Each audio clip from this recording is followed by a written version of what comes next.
L'associazione Generazioni Consapevoli lancia sui propri canali social una nuova rubrica di educazione digitale dal titolo La bussola digitale,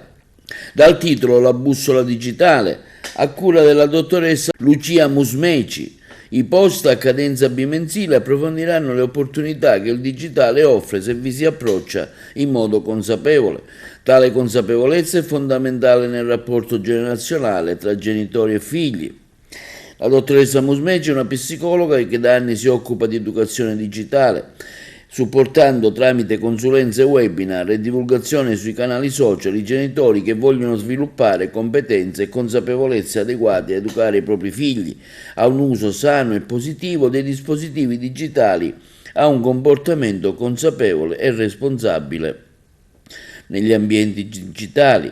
L'associazione Generazioni Consapevoli, diretta da Giovanna Cavaleri, si è impegnata nel territorio per la sensibilità e la personalità nel supporto di scuole e famiglie, giovani e meno giovani, attraverso webinar, incontri, percorsi, partenariati e seminari. Questo ulteriore servizio aggiunge un tassello in più all'attività intensa dell'associazione.